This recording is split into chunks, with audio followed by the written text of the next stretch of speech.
are studying about biological oxidation और electron transport chain.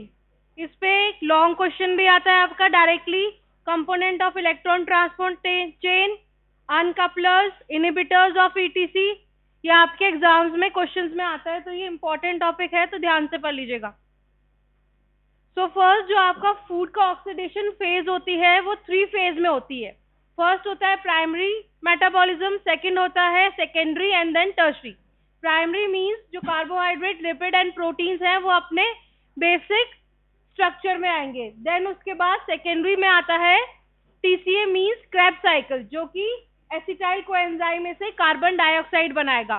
फिर उस carbon dioxide with the help of NADH and FAD वो water बना के एंड ETC के थ्रू आपका ATP जनरेट करेगी। तो ये 3 स्टेज होते हैं आपके मेटाबॉलिज्म के, primary metabolism, secondary metabolism and tertiary. Tertiary में जब आपका एनर्जी प्रोड्यूस हो रहा है, तो बेसिकली आपका energy in the form of NADH produce होता है। NADH से आपका वाटर बनेगा एंड वाटर से आपका ATP बनेगा।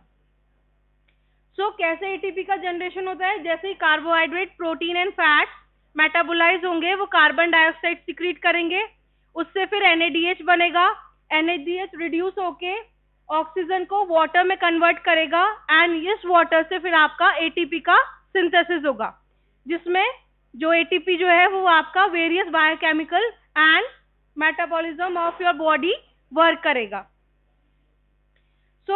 कुछ आपकी रिएक्शन है जिससे ATP प्रोड्यूस होता है और कुछ ऐसी रिएक्शन है जिसमें ATP यूटिलाइज होता है। ATP किस में प्रोड्यूस होता है? वन इज द, ये जो तीनों एग्जांपल हैं ये सबस्ट्रेट लेवल फॉस्फोराइलेशन के, 1,3 बायोफॉस्फोग्लिसरेट, फॉस्फोइनोल पाइरुवेट, S-यूसिनाइल कोएंजाइम में। एंड सेकेंड होता है आपका ऑक्सीडेटिव फॉस्फोराइलेशन, मींस ऑक्सीजन के थ्रू वाटर बन रहा है एंड देन आपका ATP का फॉर्मेशन, ठीक है। एंड ये जो नीचे वाले स्टेप्स है इसमें आपका एनर्जी का यूटिलाइजेशन है। आपकी बायोएनर्जी क्या होती है? Free energy means any energy required to do the work. ये गिब्स एनर्जी के थ्रू प्रिडिक्ट होती है। यदि गिब्स एनर्जी से पता लगता है कि रिएक्शन फॉरवर्ड डायरेक्शन में जा रही है या बैकवर्ड डायरेक्शन में जा रही है। देन आपका रिडॉक्स पोटेंशियल। ऑक्सीडेशन क्या होता है? What is do you mean by oxidation? Oxidation का मतलब क्या होता है? 10-12 में पढ़ा होगा ना। एंड लॉस ऑफ इलेक्ट्रॉन, ठीक है। एंड रिडक्शन का मीन्स गेन ऑफ इलेक्ट्रॉन, ठीक है। अब रिडॉक्स कपल मीन्स जहां पे आपका जो मेटल है वो oxidise as well as reduce state में है, ठीक है। इससे बेसिकली आपका पोटेंशियल निकलता है, redox potential. Then substrate level phosphorylation, आपने ग्लाइकोलिसिस में पढ़ा होगा कि डायरेक्टली ATP प्रोड्यूस हो रहा है। तो सबस्ट्रेट लेवल फॉस्फोराइलेशन का मतलब क्या होता है कि आपका डायरेक्टली ADP से ATP प्रोड्यूस हो रहा है विदाउट इन्वॉल्वमेंट ऑफ ETC, बिना ETC के, क्योंकि ज्यादातर हमारी बॉडी में ETC का क्या फॉर्म है? ATP प्रोड्यूस करना, ठीक है। तो सबस्ट्रेट लेवल फॉस्फोराइलेशन का ये मतलब होता है कि विदाउट इन्वॉल्वमेंट ऑफ ETC आपका डायरेक्ट ADP से ATP बन रहा है, ठीक है। न्यूक्लियोटाइड डाइफॉस्फेट से क्या बन रहा है? ट्राइफॉस्फेट। तो that is known as substrate level phosphorylation. ये 2 स्टेप आपके जो है वो ग्लाइकोलिसिस का, एक तो bisphosphoglycerate kinase, second is the pyruvate kinase and last में आपका TCA का होता है स्यूसिनेट थायोकाइनेज। तो ये 3 एंजाइम्स हैं जो कि सबस्ट्रेट लेवल फॉस्फोराइलेशन के एंजाइम्स हैं। तो ये आपके MCQs नीट के बेसिस पर भी ये इंपॉर्टेंट है। सबस्ट्रेट लेवल फॉस्फोराइलेशन के सिर्फ 3 एंजाइम है, ठीक है। Bisphosphoglycerate kinase, pyruvate kinase and succinate thiokinase. This is substrate level phosphorylation. अब यह आपका according to the oxidation to the reduce state, सबसे पहले आपका रिडॉक्स पोटेंशियल है। फर्स्ट आपका होता है NAD, मींस आपका जो इलेक्ट्रॉन ट्रांसफर होता है वो नेगेटिव से पॉजिटिव की तरफ होता है ETC के अंदर, ठीक है। तो ये आपका NAD है। क्लास, ये इंपॉर्टेंट टॉपिक है, आपके एग्जाम में आएगा, फिर आप अटेंड नहीं करोगे फिर 0 मार्क्स आएंगे। तो यहाँ पढ़ लीजिए। ऑनलाइन सब अवेलेबल है, क्लासेस लगाने की जरूरत ही नहीं है, समझ लोगे तो इजीली समझ में आएगा जब दूसरी बार पढ़ोगे तो। ठीक है, तो NAD जो है ये आपका नेगेटिव पोटेंशियल का है। देन फिर आपका आता है cytochrome B, then coenzyme Q, then cytochrome C and then cytochrome A. ये आपके सारे कंपोनेंट हैं ETC के। देन फिर लास्ट में ऑक्सीजन एंड हाइड्रोजन मिलके वाटर बनाते हैं। ठीक है, अब आपका बायोलॉजिकल ऑक्सीडेशन क्या होता है, आपका जो है कोएंजाइम, रिड्यूस कोएंजाइम यानी NAD, क्योंकि बेसिकली NAD ही सिर्फ इलेक्ट्रॉन प्रोड्यूस करता है, तो आपका इलेक्ट्रॉन जो है वो मूव कर रहा है एंड फॉर्म कर रहा है ऑक्सीजन, और तो ये हो गया आपका biological oxidation. And oxidative phosphorylation means oxidation के साथ में यदि ATP प्रोड्यूस हो रहा है तो उसे बोलेंगे ऑक्सीडेटिव फॉस्फोराइलेशन। एंड इसमें जो एंजाइम्स यूज होते हैं वो डिहाइड्रोजिनेज एंजाइम यूज होता है। देन इलेक्ट्रॉन ट्रांसपोर्ट चेन है, मींस हाइड्रोजिनेज की एंजाइम्स को यूज करके इलेक्ट्रॉन आपका मूव कर रहा है from electronegative to the electropositive potential. अब ये एंजाइम्स हैं जो कि NAD प्रोड्यूस कर रहे हैं। ठीक है, NAD लिंक, इसमें ज्यादातर डिहाइड्रोजिनेज यूज होते हैं। So these are the enzymes which produce NAD: glyceraldehyde three phosphate, isocitrate dehydrogenase, malate dehydrogenase, glutamate dehydrogenase, beta hydroxy acyl coenzyme dehydrogenase, pyruvate dehydrogenase and alpha ketoglutarate dehydrogenase. Then ये enzyme जो है आपका FAD produce कर रहे हैं, like succinate dehydrogenase, fatty acyl coenzyme dehydrogenase and glyceraldehyde phosphate dehydrogenase. तो ये आपके FAD प्रोड्यूस कर रहे हैं। अब हाई एनर्जी कंपाउंड्स क्या होते हैं, वो कंपाउंड्स जो आपका ATP प्रोड्यूस कर रहे हैं। तो इसमें आता है आपका न्यूक्लियोसाइड जो आपकी बॉडी में एनर्जी दे रहे हैं, तो इनका पोटेंशियल माइनस में रहता है। मींस ये आपकी बॉडी को यदि गिव्स माइनस में है तो इसका मतलब क्या है, वो आपकी बॉडी को एनर्जी दे रहे हैं, और गिव्स यदि पॉजिटिव में है तो मींस वो आपकी बॉडी से एनर्जी ले रहे हैं। ठीक है, तो इसमें हाई एनर्जी कंपाउंड्स में न्यूक्लियोटाइड्स आएंगे, क्रिएटिनिन फॉस्फेट आएगा, arginine phosphate, 3-bis phosphoglycerate, phosphoenol pyruvate, organic pyro phosphate, carbamoyl phosphate, acetyl coenzyme and SAM means S adenosyl methionine, जो कि ट्रांसमिथाइलेशन रिएक्शन में यूज होता है। तो ये आपका हाई एनर्जी कंपाउंड्स है। मेनली हाई एनर्जी कंपाउंड्स हम ATP पढ़ते हैं। ठीक है, देन ये जो सारी रिएक्शंस होती हैं ये हमारी माइटोकॉन्ड्रिया में होती है ETC की। ठीक है, तो माइटोकॉन्ड्रिया में रिड्यूस कैरियर कौन से होते हैं, NAD एंड FAD, जो कि कहां से आते हैं बेसिकली TCA से। ठीक है, क्योंकि प्राइमरी मेटाबॉलिज्म के बाद सेकेंडरी होगा, देन फिर टर्शरी होगा। ठीक है, डायरेक्टली प्राइमरी से टर्शरी में नहीं होगा, प्राइमरी के बाद सेकेंडरी, सेकेंडरी के बाद टर्शरी। देन माइटोकॉन्ड्रिया का स्ट्रक्चर आपको पता ही है, 3 पार्ट्स में डिवाइड होता है, outer membrane, inner membrane, matrix and inter membrane space. Outer membrane तो ये आपका स्ट्रक्चर होता है माइटोकॉन्ड्रिया का। इसके अंदर सिस्टीन यानी जो फोल्डेड स्ट्रक्चर होता है उसको बोलते हैं क्रिस्टी। सो आउटर मेम्ब्रेन आपकी परमिएबल होती है, इसके अंदर प्रोटीन होता है porin, and inner membrane it is tight in junction, so it is impermeable to the most of the anions. And folded structure को हम क्रिस्टी कहते हैं, जिसमें एक प्रोजेक्शन होता है जिसे हम F पार्टिकल कहते हैं। देन इनर मेम्ब्रेन के अंदर कौन कौन से कॉम्प्लेक्स होते हैं, एक तो ATP सिंथेस कॉम्प्लेक्स जो कि ETC का 5th पोर्शन है। देन इलेक्ट्रॉन ट्रांसपोर्ट चेन के कंपोजिशन एंड ऑक्सीडेटिव फॉस्फोराइलेशन। इसके अंदर साइटोक्रोम्स प्रेजेंट होंगे। साइटोक्रोम्स प्रोटीन कैरियर्स होते हैं, जैसे कि 4 साइटोक्रोम बन के कॉम्प्लेक्स बनाते हैं। कुछ कैरियर्स होते हैं जैसे coenzyme Q and cytochrome C, जो कि ट्रांसफर में हेल्प होते हैं इलेक्ट्रॉन्स के। देन मैट्रिक्स के अंदर आपका जनरल मेटाबॉलिज्म होता है एक्सेप्ट ग्लाइकोलिसिस। ग्लाइकोलिसिस आपका किसमें होता है, साइटोसोल में। तो ज्यादातर जो आपका ऑक्सीडेशन फ्यूल्स के रिएक्शंस होती है वो आपके मैट्रिक्स के होते हैं, माइटोकॉन्ड्रियल मैट्रिक्स के अंदर। देन कौन कौन से एंजाइम्स आपके माइटोकॉन्ड्रिया में प्रेजेंट होते हैं, आउटर मेम्ब्रेन में होता है mono amine oxidase, acyl coenzyme में synthase phospholipase A2।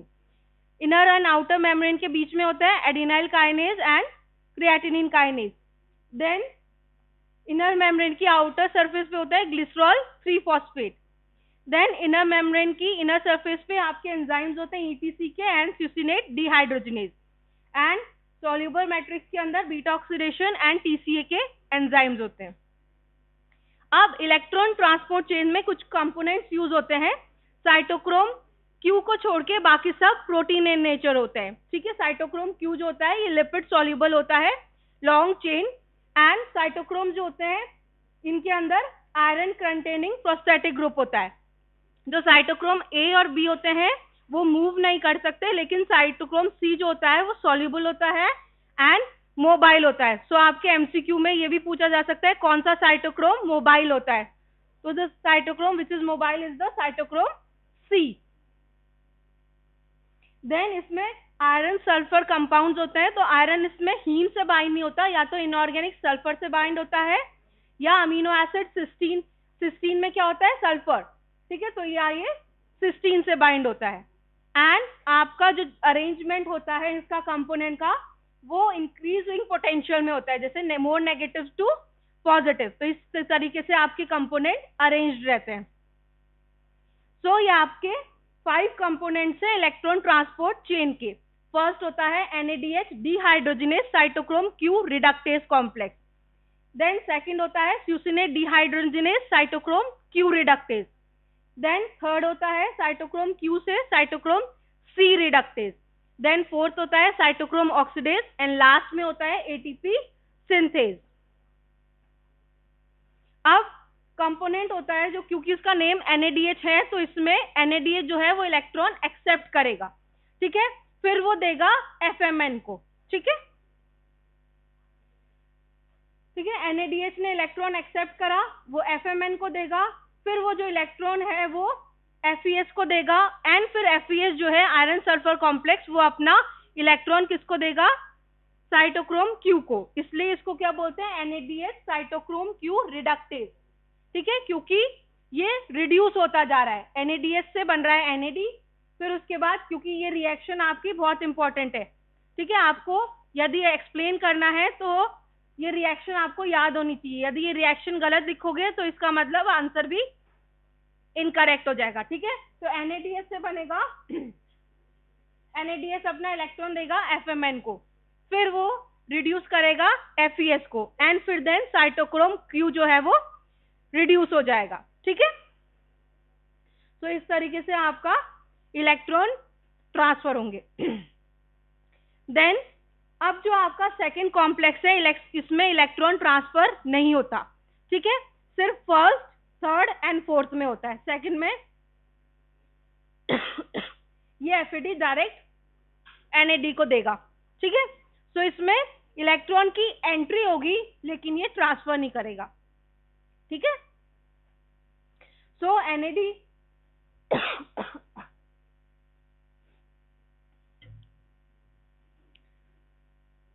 so FAD produced by the basically आपका succinate dehydrogenase, then acetyl coenzyme dehydrogenase जो कि बीटा ऑक्सीडेशन में होता है, ज्यादातर बीटा ऑक्सीडेशन में FAD प्रोड्यूस होता है। Then mitochondrial glycerol phosphate dehydrogenase. So इसमें इलेक्ट्रॉन की एंट्री होगी लेकिन ये डायरेक्टली साइटोक्रोम को नहीं देगा, ठीक है। सो इसमें 1 और 2 दोनों मिलके किसमें देंगे? साइटोक्रोम Q को। इसलिए इसको बोलते हैं स्यूसिनेट साइटोक्रोम Q रिडक्टेज रिएक्शन।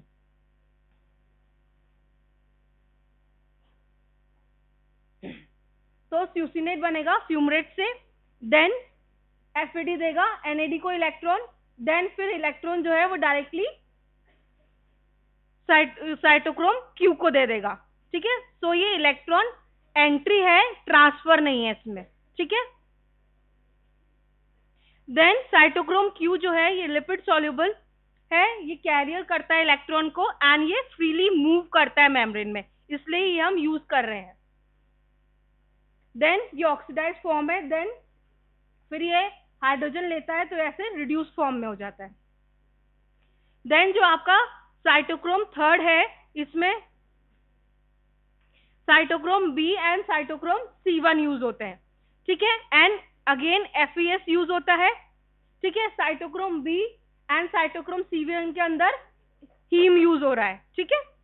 सो आपका जो इलेक्ट्रॉन है वो ट्रांसफर होगा साइटोक्रोम Q से साइटोक्रोम C में, इसलिए इसको हम यूबिक्विनोन साइटोक्रोम C ऑक्सीडो रिडक्टेज कहते हैं, ठीक है। अब क्योंकि साइटोक्रोम फेरस को फेरिक में कन्वर्ट कर देगा एंड साइटोक्रोम C जो है वो सॉल्यूबल है तो वो एक्सेप्ट करेगा एंड थर्ड से फिर वो फोर्थ कॉम्प्लेक्स को इलेक्ट्रॉन दे देगा, इस तरीके से, ठीक है। तो ये QH था, ये रिड्यूस से ऑक्सीडाइज फॉर्म में होगा, ये Fe2 को Fe3 में कन्वर्ट करेगा, फिर देन साइटोक्रोम B में जाएगा इलेक्ट्रॉन, देन साइटोक्रोम C1 में जाएगा, देन फिर साइटोक्रोम C में जाएगा, ठीक है। अब फोर्थ कॉम्प्लेक्स क्या होता है, साइटोक्रोम थर्ड से साइटोक्रोम C के थ्रू साइटोक्रोम ऑक्सीडेज में जाएगा इलेक्ट्रॉन एंड कॉम्प्लेक्स 4 में आते हैं साइटोक्रोम A एंड A3। अब B एंड C में क्या था, iron, and A and A3 में क्या है, कॉपर, ठीक है। तो अब यहाँ पे कॉपर का रिडक्शन होगा and it will transfer the electron and A और A3 में ये as a free ligand act करेगा। अब साइटोक्रोम C से वो किस में देगा, साइटोक्रोम A और 3 में, जिसके अंदर आयरन भी है और कॉपर भी है, ठीक है। तो ये दोनों रिड्यूस होंगे एंड फिर ये साइटोक्रोम A3 जो है वो ऑक्सीजन को हाइड्रोजन देगा एंड हाइड्रोजन से क्या बन जाएगा, वाटर, ठीक है। तो इस तरीके से आपके इलेक्ट्रॉन मूव करेंगे, ठीक है। तो ये समरी है आपकी ETC की। NADH से FNM में दिया electron, then FeS, then cytochrome Q, then succinate से FAD, then FeS and then cytochrome Q, ठीक है। फिर ये दोनों साइटोक्रोम इलेक्ट्रॉन जो है ट्रांसफर करके फिर FeS से cytochrome B, then C1 and then C, फिर इलेक्ट्रॉन साइटोक्रोम C से cytochrome A3 and then oxygen को देगा इलेक्ट्रॉन एंड क्या बन जाएगा, वाटर। सो ये आपका 4 कंपोनेंट है ETC के। इसके बाद जो 5th कंपोनेंट है वहां पे ATP का जनरेशन है, so that is oxidative phosphorylation, understood, ठीक है। तो ये ETC के कंपोनेंट है, यहाँ पे रिएक्शन से NADH आ रहा है, ये आपका डायग्रामेटिक रिप्रेजेंटेशन है, ठीक है। और जो आपका फर्स्ट है वहां पे 4 प्रोटॉन पंप होंगे फर्स्ट साइड पर, सेकंड साइड पर आपका कॉम्प्लेक्स 3 के बाद 4 प्रोटॉन पंप होंगे एंड थर्ड साइड पे मींस कॉम्प्लेक्स 4 के बाद 2 प्रोटॉन पंप होंगे, ठीक है। क्योंकि आपका जो कॉम्प्लेक्स 2 है वो सिर्फ इलेक्ट्रॉन की एंट्री है और इलेक्ट्रॉन का ट्रांसफर नहीं है, मतलब ट्रांसफर है, इलेक्ट्रॉन की एंट्री नहीं है, तो इसलिए जो कॉम्प्लेक्स 2 है उसमें कोई प्रोटॉन पंप नहीं होगा, ठीक है। वो डायरेक्टली किसको दे रहा है, साइटोक्रोम Q को, ठीक है। तो कॉम्प्लेक्स 1 के उधर 4 प्रोटॉन निकलेंगे, देन 3 के बाद 4 प्रोटॉन निकलेंगे एंड देन 2 के बाद, मतलब 4 के बाद 2 प्रोटॉन निकलेंगे, ठीक है, 4 4 2 एंड देन फिर आपका वाटर बन जाएगा।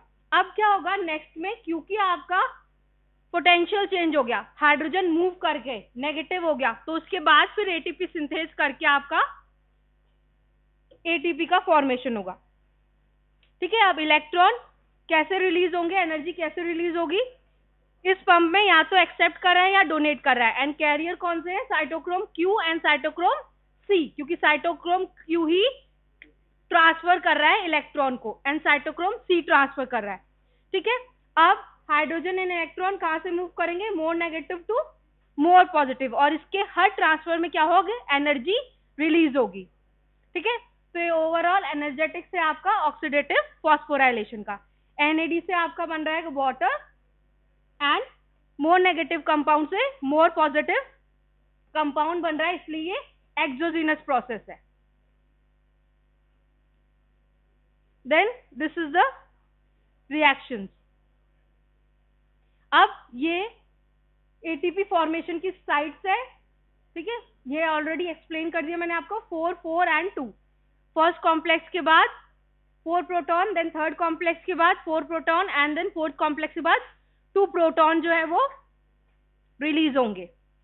अब कीमोस्फोटिक थ्योरम नेक्स्ट क्लास में पढ़ेंगे।